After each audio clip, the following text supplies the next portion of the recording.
নমস্কার প্রিয় দর্শক ও ভক্তবৃন্দ, স্বাগতম আপনাদের সকলকে বেদান্ত বাণীর আজকের এই অনুপ্রেরণামূলক ও আত্মধিক পর্বে। আজকের এই বার্তাটি হয়তো আপনার জীবনের সবচেয়ে গুরুত্বপূর্ণ বার্তাগুলোর একটি হতে পারে, তাই অনুরোধ করব এই ভিডিওটি শেষ পর্যন্ত মন দিয়ে শুনবেন। একবার নিজের মনকে জিজ্ঞেস করুন, আপনার জীবনে কি এমন কোনো স্বপ্ন আছে যা আজ আপনার কাছে অসম্ভব বলে মনে হচ্ছে? হয়তো আপনি ভাবছেন, এটা আমার দ্বারা হবে না, এটা খুব কঠিন, আমি এত বড় কাজ কিভাবে করব? প্রিয় ভক্তবৃন্দ, এই পৃথিবীতে প্রতিটি বড় কাজ প্রথমে অসম্ভব বলেই মনে হয়, কিন্তু একটি সত্য কখনো ভুলবেন না, অসম্ভবকে সম্ভব করার একটাই পথ আছে, কঠোর পরিশ্রম।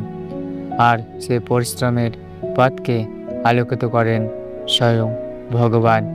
জীবনে অলৌকিক কিছু ঘটে না যদি তার পেছনে সাধনা না থাকে। যেমন একজন ভক্ত প্রতিদিন ভগবানের নাম জপ করেন, প্রতিদিন ধ্যান করেন, প্রতিদিন নিজেকে শুদ্ধ করেন, ঠিক তেমনি সাফল্য প্রতিদিনের শ্রম চাই। একদিনের চেষ্টা কখনো ভাগ্য বদলায় না, ভাগ্য বদলায় নিয়মিত পরিশ্রম, ধৈর্য এবং বিশ্বাসে। শ্রীমদ্ ভগবদ্গীতায় ভগবান শ্রীকৃষ্ণ অর্জুনকে বলেছিলেন, তুমি কর্ম করে যাও, ফলের আশা ছেড়ে দাও। এই শ্লোকের অর্থ শুধু ধর্মীয় অভ্যাস নয়, এটি জীবনের সবচেয়ে বড় সাফল্যের সূত্র। তুমি শুধু কর্ম করে যাও, ফল ভগবানের উপর ছেড়ে দাও।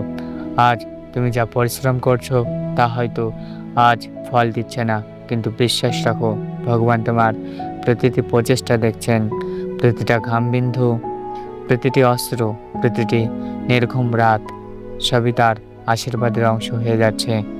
প্রিয় দর্শক, একজন কৃষক যখন মাটিতে বীজ রোপণ করেন, তখন কি তিনি সঙ্গে সঙ্গে ফল পান? না, তিনি প্রতিদিন জল দেন, রোদ সহ্য করেন, বৃষ্টি সহ্য করেন, অপেক্ষা করেন, কারণ তিনি জানেন কঠোর পরিশ্রমের ফল একদিন নিশ্চিতভাবে আসে। ঠিক তেমনই আপনার স্বপ্ন একদিন ফল দেবে। আজ যদি পথ কঠিন হয়, তাহলে বুঝবেন আপনার লক্ষ্য বড়। অনেক সময় মানুষ বলবে, এটা অসম্ভব, তুমি পারবে না, কিন্তু মনে রাখবেন, যেখানে মানুষের বিশ্বাস শেষ হয়, সেখান থেকে ভগবানের কৃপা শুরু হয়। হনুমানজি যখন সমুদ্র পার করেছিলেন, তখন সেটাও অসম্ভব বলে মনে হয়েছিল, কিন্তু তার মধ্যে ছিল বিশ্বাস, শক্তি এবং আত্মসংকল্প, তাই তিনি অসম্ভবকে সম্ভব করেছিলেন। এ কাহিনী শুধু পুরাণ নয়, এটি আমাদের জীবনের শিক্ষা।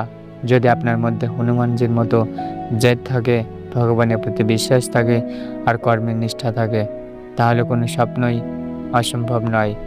হয়তো আজ আপনি ক্লান্ত, হয়তো আপনার জীবনে বারবার ব্যর্থ হচ্ছেন, কিন্তু শুনে রাখেন, ব্যর্থতা মানে শেষ নয়, ব্যর্থতা মানে ভগবান আপনাকে আরও শক্তিশালী করছেন।